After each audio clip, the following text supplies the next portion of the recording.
Rin po ang Panginoon, maraming salamat po. At para po sa ating pag-aaral, naanyahan ko pong kuhanin po natin ang ating po mga banal na kasulatan.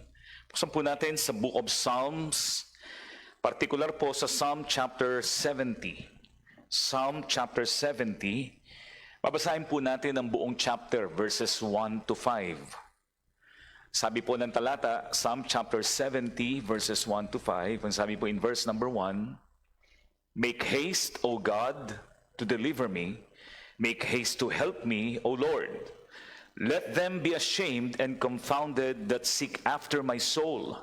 Let them be turned backward and put to confusion that desire my hurt. Let them be turned back for a reward of their shame that say, Aha, aha.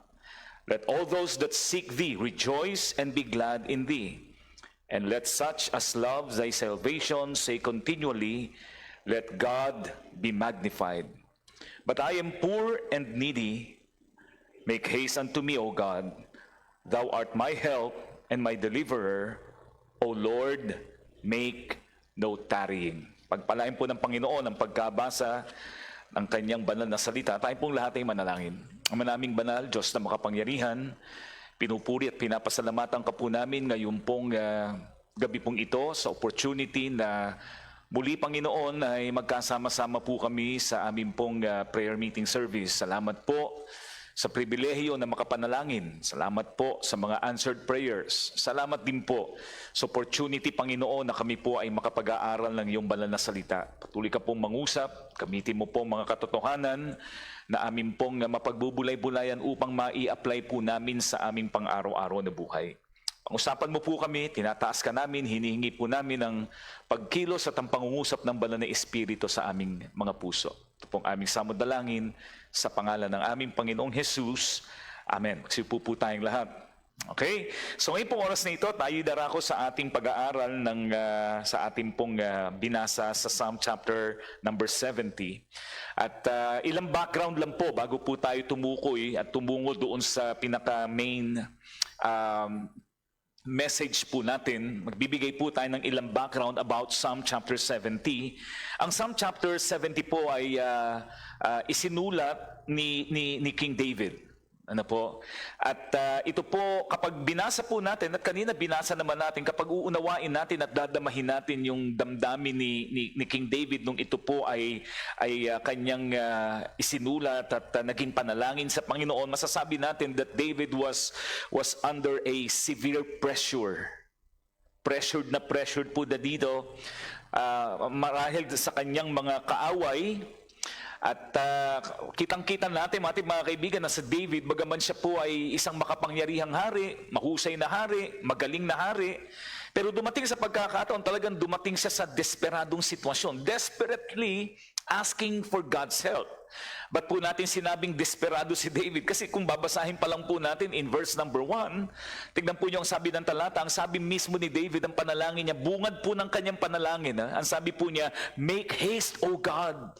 Diba? Parang, Panginoon, please, pakibilisan mo naman po. Alam po nyo, kapag tayo po'y nagmamadali na, di ba? Kasi ang sabi ng Bible, "They that wait upon the Lord," hindi naman nagbabago yun. Kaya lang daman-daman natin na si David, nung isinulat niya ang psalm na ito, talagang, parang matter of life and death. Ano po? Iyon po yung sitwasyon. Talagang he was so pressured from his enemies na lang sabi niya, Panginoon, pag nagtagal ka pa po ng tugon, Panginoon, mamamatay, papatayin po nila ako, Panginoon. Kaya isang bagay po na makikita po natin, si David po ito, pero dumaan siya sa ganyang sitwasyon. Kaya kung dadaan man tayo sa mga sitwasyon ng buhay natin, ba't ganun, pastor? Ba't sa buhay ko parang ang feeling ko, ang Panginoon napakalayo? Parang, bakit ganun? Nagtatapat naman ako, ginagawa ko naman ang magagawa ko for the glory of God. Pero bakit? Parang ang feeling ko parang nasa delikadong sitwasyon ng buhay ko. Ito po yung sitwasyon, mga kaibigan, ni David sa pagkakataong ito. Kung mapapansin po natin, ang Psalm chapter 70, napakaikli lang, verses 1 to 5. Napakaikli, mga kaibigan. Pero masasabi natin that it was an intense prayer.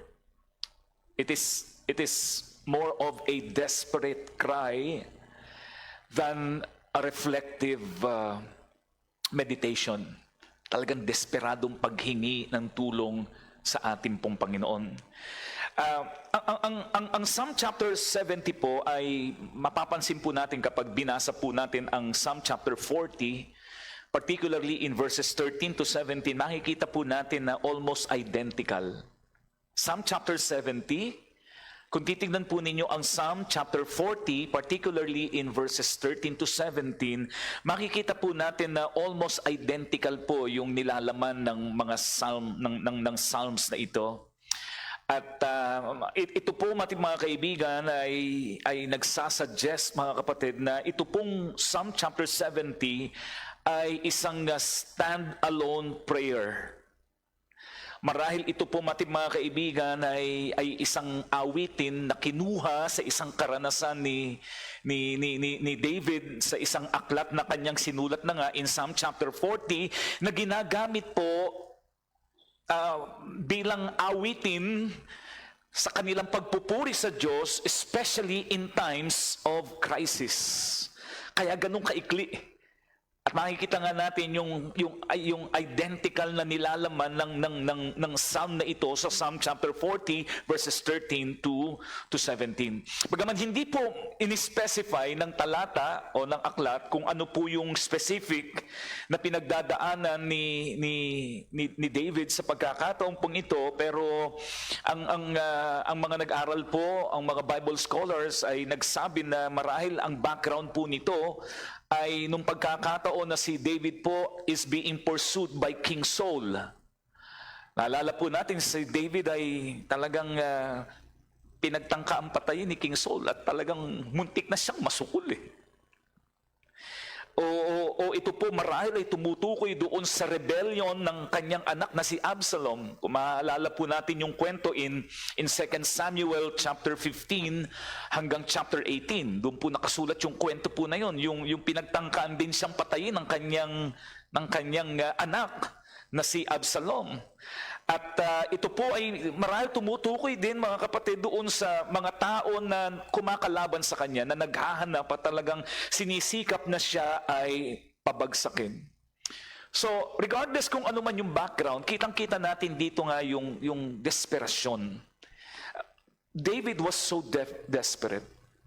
Talagang, sabi niya, Panginoon, talagang, please lang, wala na po akong mahihingan ng tulong. Wala na pong makapagsasalba ng buhay ko. Panginoon, ikaw lamang ang tanging makapagliligtas sa buhay ko. Kaya ito po isang panalangin ng pressure, danger, at urgency. Ngayon, kaya po naisulat ito sa banal na kasulatan, sapagkat yan po ang reality ng pupwedeng pagdaanan ng sino man. Mapakristyano man o hindi. Lagi natin pinapaalala na hindi ibig sabihin tayo ay mga mananampalataya, hindi ka nadadaan sa desperate situations in life. Hindi man siguro katulad at kasing tulad at kasing tindi ng pinagdadaanan ni David na ang pinag-uusapan is yung kanyang buhay. Pero may mga sitwasyon sa buhay natin, mga mananampalataya, na talagang nalalagay tayo sa isang sitwasyon na wala na tayong magagawa, na talagang alam po yung Panginoon, walang-wala na ako, mahihinga ng tulong. Ito man ay may kinalaman sa pangangailangan pang material. Ito man, mga kaibigan, ay may kinalaman sa kung ano man sitwasyon, panggigipit man ng ating kapwa, pinagdadaanan mo sa trabaho, pinagdadaan mo sa paghahanap buhay, ano man ang sitwasyon sa buhay. Pero lahat tayo ay makaka-relate doon sa sitwasyon na tayo ay dumaraan at dumadating doon sa desperadong sitwasyon ng buhay ng bawat isa. At ang talata pong ito ay nagsasabi sa atin, kung darating man tayo at dumadaan man tayo sa ganitong mga sitwasyon ng buhay, don't give up. Huwag kang titigil. Kamawala ng pag-asa, sapagkat meron kang isang Diyos na po pwedeng lapitan at dalanginan. Na hindi mo kailangang harapin ang mabibigat na sitwasyon ng buhay na nag-iisa. Sapagkat ang Panginoon ay laging nandriyan para tayo po ay tulungan, para tayo ay agapayan, para tayo ay iligtas sa kung anumang sitwasyon na hindi mabuti at kaaya-aya ang ating mga pinagdadaanan sa ating mga buhay. So ito pong talata o ito pong chapter 17 ng Book of Psalms ay nagpapakita po sa atin at hinati po sa tatlong bagay. Tatlong bagay po makikita natin dito sa ating sa Book of Psalms chapter 70. Number one, pag-aralan po at makikita po natin dito yung a plea for speed. Yung panalangin ng pagmamadali. Hindi po ba? Again, hindi po ito kontra doon sa sinabi ng banal na kasulatan na they that wait upon the Lord shall renew their strength. Iyon naman talaga di ba? Kapag tayo nananalangin, mga kaibigan, talagang dapat matuto tayo maghintay. Kasi ang sabi nga natin, ang Panginoon may tamang panahon sa tamang paraan sa kung ano man yung sitwasyon at marahil ay pinagdadaanan natin. Ngayon, hindi po ito labag doon. Kung hindi, nagpapakita lang ito na darating tayo sa sitwasyon ng ating buhay na talagang malalagay ka, magugulat ka na lang na wala ka ng magagawang paraan. At ang sabi ng banal na kasulatan, ito yung mga pagkakataon that we can always call on God. Hindi mo kailangan mawalan ng pag-asa na kung tayo man ay malalagay at maharap sa isang desperadong sitwasyon, merong pag-asa at merong paraan para tayo maalis doon. At ito, mga kaibigan, ay sa pamamagitan ng pananalangin at pagkilala sa ating Panginoon. A plea for speed. Lord, please, make haste. Diba? Dalawang beses sinulit.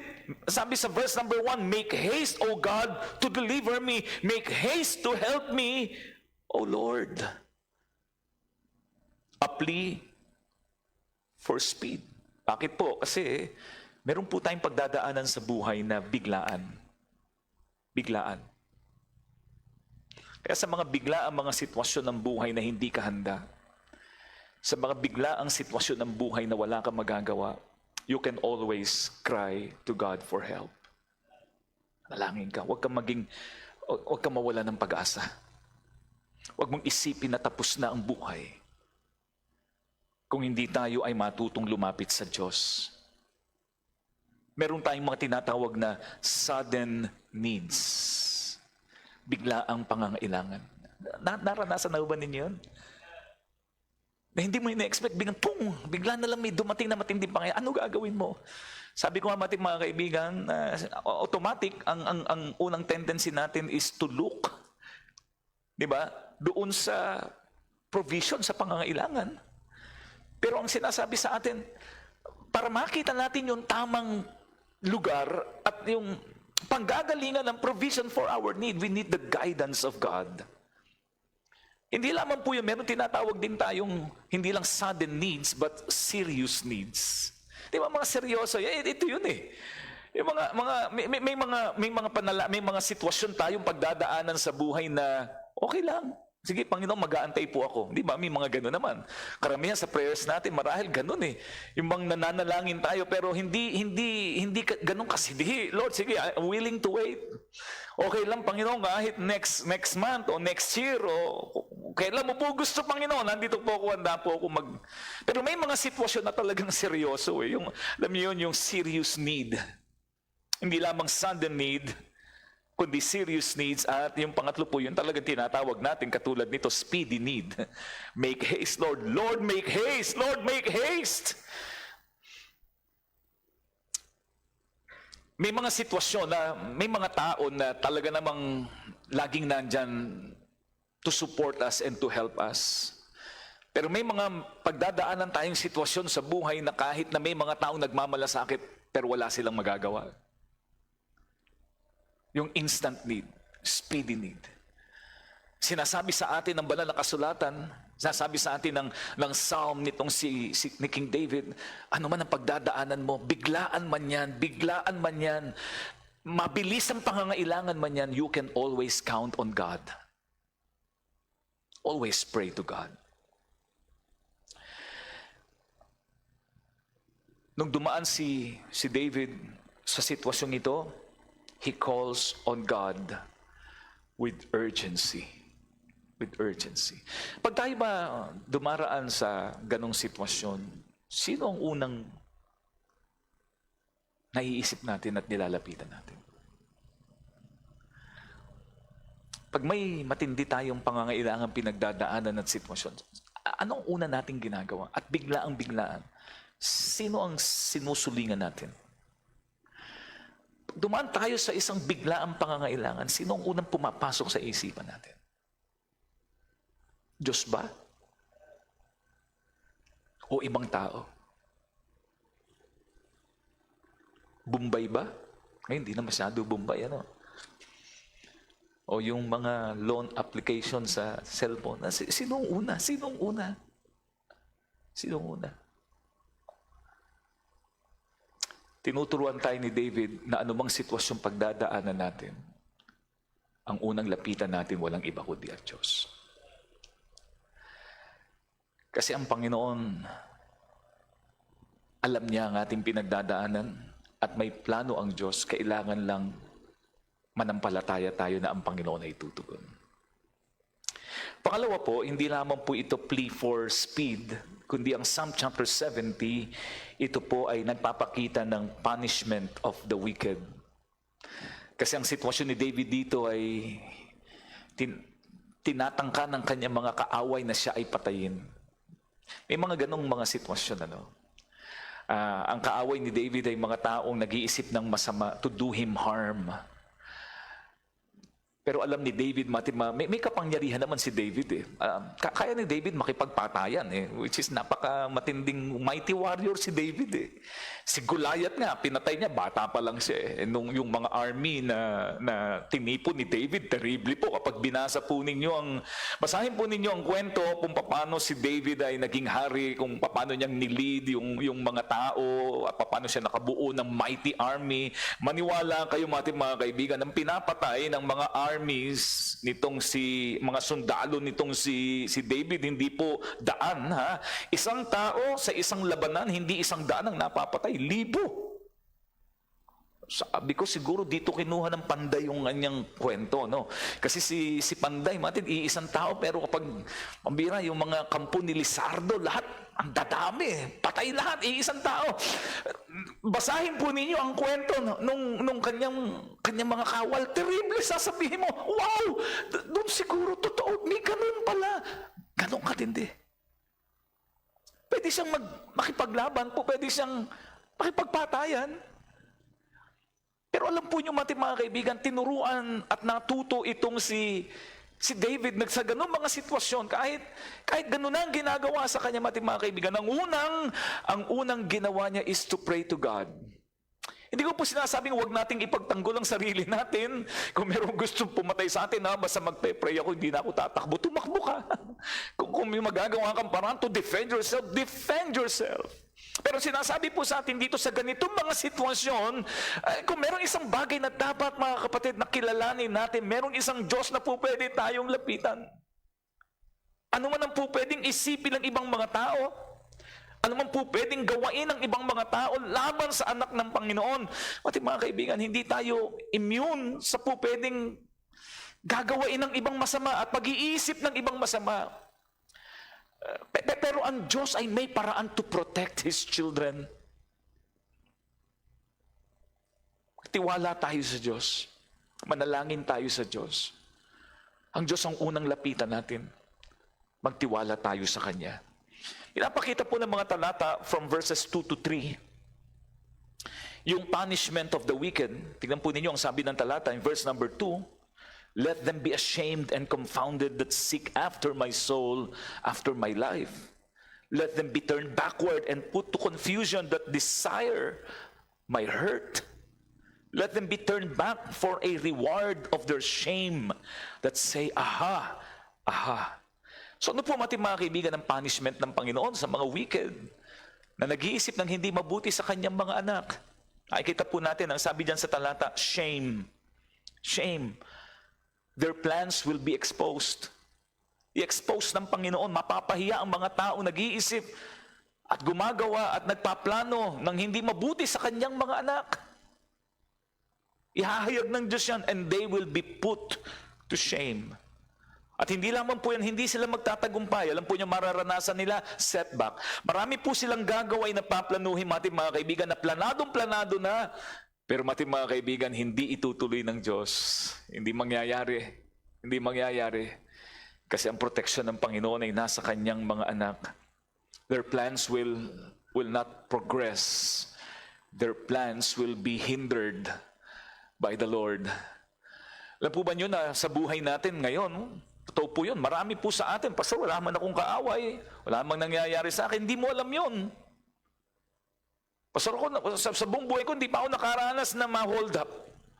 Hindi mo lang naranasan. Pero maraming nagtangka sa atin. Totoo po yun. Maraming nagtangka. Pero hindi nag-prosper. Alam niyo kung bakit? Kasi nandun yung protection ng Panginoon eh. Hindi lang po yun kung hindi the Lord will scatter them. Ibig sabihin po nun, their influence will be removed. Tatanggalin sila ng Panginoon. Kaya lang po nyo sa Diyos, hindi palakasan. Kahit na malakas yan, Pastor, nakakatakot, malakas to eh. Hindi palakasan pagdating sa Diyos dahil kakampi natin ang Diyos na pinakamalakas sa lahat. We just have to trust Him.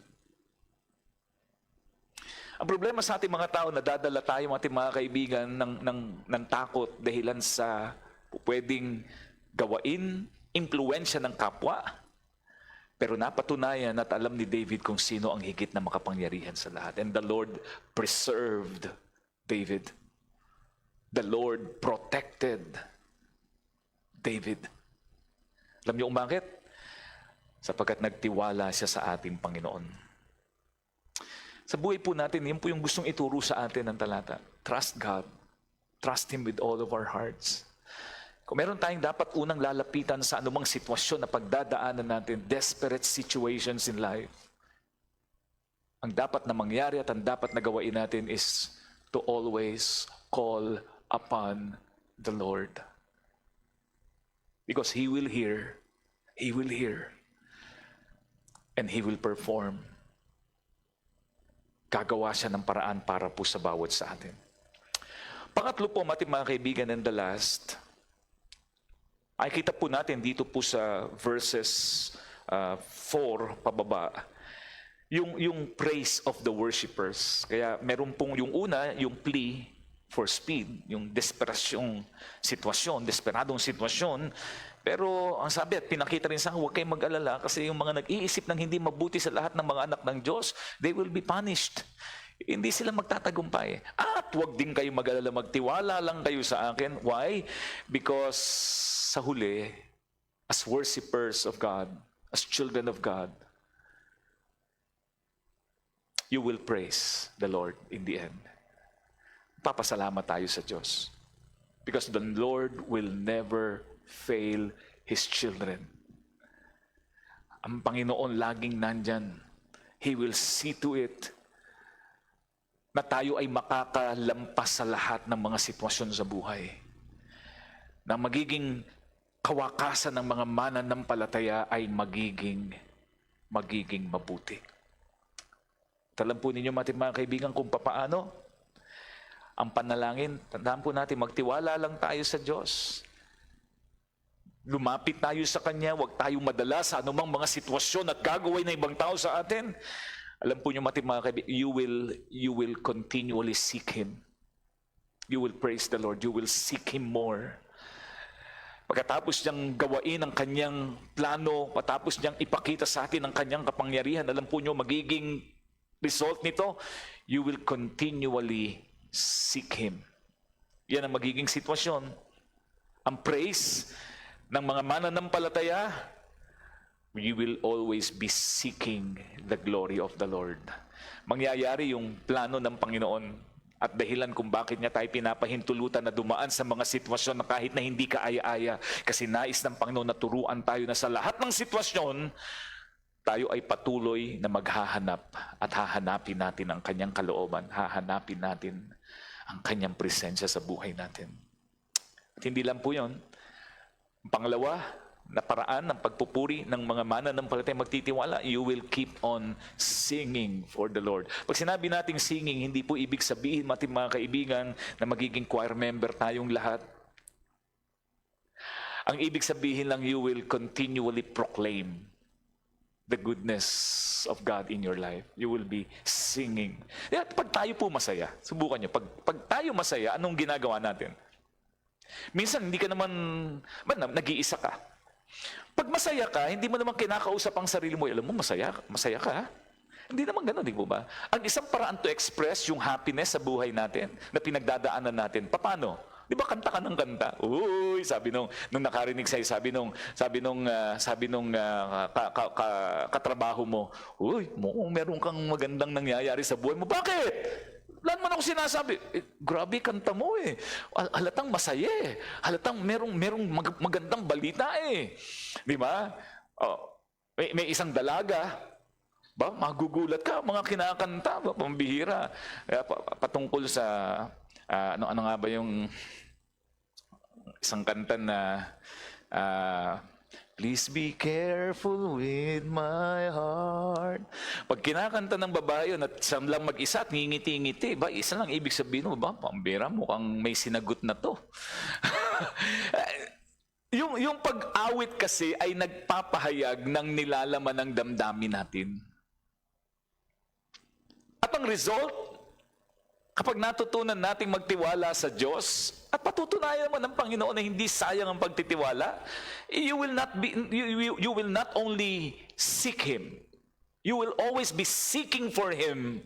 Kasi may pinatunayan na sa iyo ang Panginoon eh. Wala na makakapigil sa iyo. Alalahanin lang na, alam po ninyo, Pastor, bakit ganon? Bakit napakaraming mga tao ang parang ayaw hanapin ng Diyos?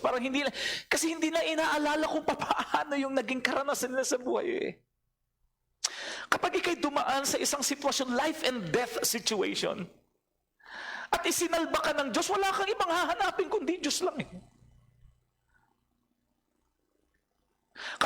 Kapag meron tayong matinding pinagdaan ng problema, na wala na tayong magagawa, at sa tulong ng Panginoon, ibinigay sa atin, gumawa ng himala ang Diyos, maniwala kayo, wala na tayong ibang hahanapin kundi Diyos lang. Ano man ang pagdadaanan natin problema, hindi sa Diyos yan. Lapit ka sa Diyos. Magtiwala ka sa Diyos. Kahit sa ibang mga tao, mga kapatid, sasabihin natin yon. At hindi lang yan. Lagi kang kakanta. You will always and keep on declaring and sharing the goodness and the faithfulness of God. Hindi lang sa sarili mo, kung hindi maging sa ating kapwa-tao.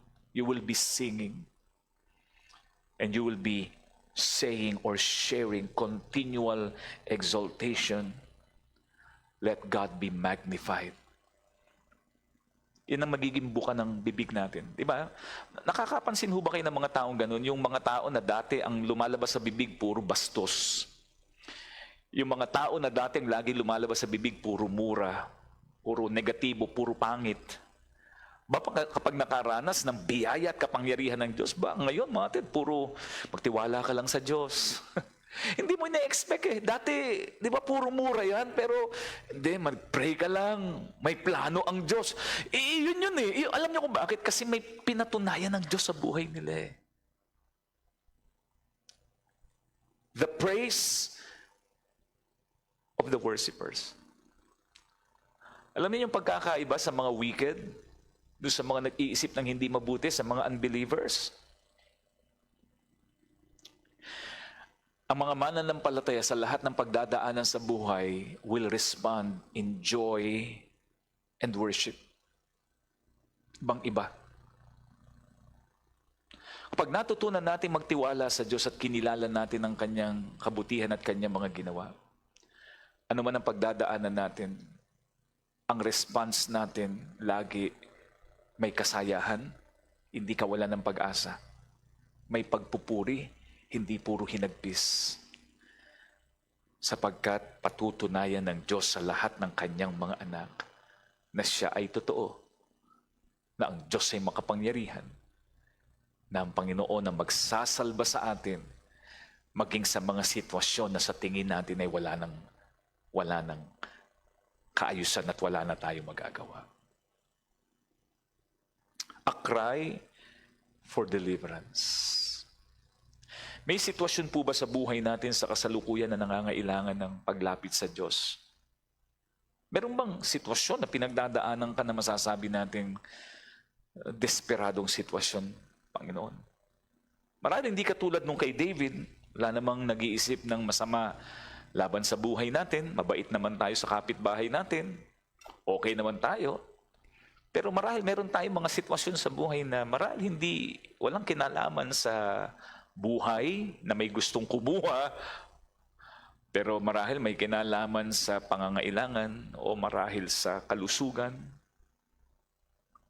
o marahil sa anumang sitwasyon sa buhay natin, sa pamilya natin na marahil pinagdadaanan. Masasabi natin, Panginoon, wala na pong iba. Lord, ikaw na lang po ang last hope. Lord, pag hindi ka po gumawa ng paraan, hindi ko po alam kung anong mangyayari. Nasa ganun ka bang sitwasyon? Dumaraan ka ba sa ganung kalalagayan? Ngayon pong gabing ito, I hope and pray maging blessing sa atin ang psalm na ito ni David. You can always call on the Lord. You can always count on the Lord.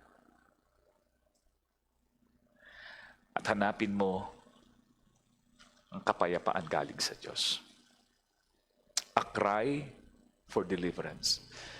Kailangan mo ba ma-deliver sa isang sitwasyon na pinagdadaanan mo sa iyong buhay? Call on the Lord. Call on the Lord. Ito yun. Ito na yun. Sa Diyos ka lumapit at sa Diyos ka umasa. Tumayo po tayong lahat. Let us pray.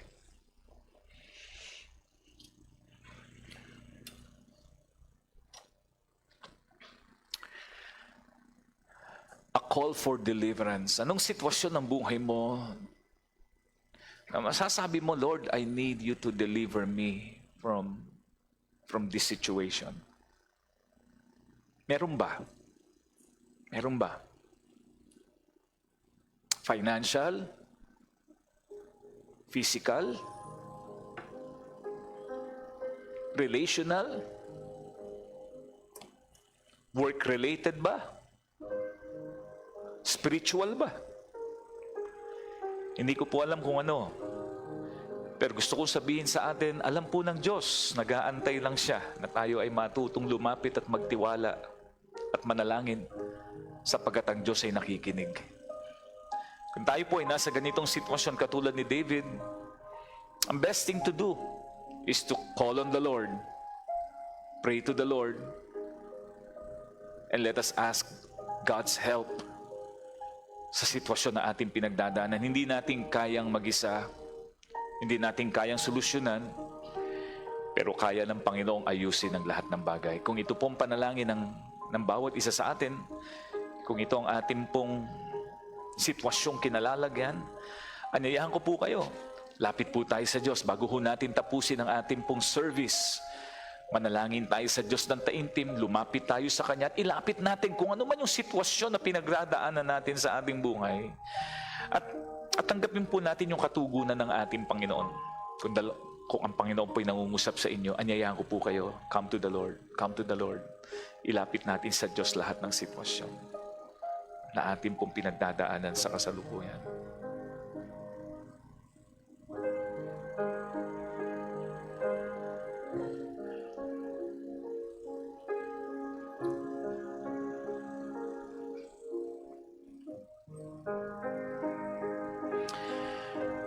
Ang manaming Diyos na makapangyarihan, amin pong ibinibigay lahat sa iyo ng amin pong kabigatan sa buhay. Malapit po kami. Ikaw pong nakakaalam gaanong kaseryoso ang sitwasyon ng bawat isa. Panginoon, hindi po kami makapaglilihim sa iyo. Ang damdamin po namin ay nagsasabi sa amin na ganito ang aming gawain. Ang isip namin ay maaaring magsabi sa amin na itong hakbang na aming gagawain. Ang ibang tao, Panginoon, na nakapaligid sa amin ay maaaring meron pong ibang mga mungkahi na sinasabi sa amin na aming dapat gawain. Pero Lord, ang unang gusto namin pakinggan ay yung sasabihin mo. Ang gusto naming unang lapitan ay ikaw. Ang una naming gustong maranasan, Panginoon, magpapakita ng iyong kapangyarihan At pagkilos ay walang iba kundi yung kilos mo at yung kapangyarihan mo, Panginoon. Katulad po ni David, Panginoon, ikaw po ang siyang kumilos, pinanghahawakan namin, Lord, na lahat ng sitwasyon, gaano man ito kahirap, gaano man ito kadesperado, gaano man ito kaimposible, kapag natutunan naming ipagtiwala sa iyo, ito po, Panginoon, ay magiging maayos, aayusin mo ang lahat ng bagay, o aming Diyos. Patuloy kami nagtitiwala, patuloy naming inilalapit, patuloy po namin, Lord, idinudulog ang lahat ng ito, Panginoon, sa iyo. Wala kaming magagawa at walang kayang gawain ng ibang tao, Panginoon, para sa amin. Pero Lord, ikaw lamang ang makagagawa at makakakilos. At ikaw, Panginoon, ang mag-aayos ng lahat ng ito. Kaya itinataas ka namin, o Panginoon, niluluwalhati ka po namin sa aming mga buhay. Ihayag mo pong iyong kapangyarihan sa aming pong sitwasyon at kalagitnaan. Ito pong aming samod-dalangin sa matamis na pangalan ng aming Panginoong Jesus na aming tagapagligtas. Amen. At amen. Purihin po ang Panginoon.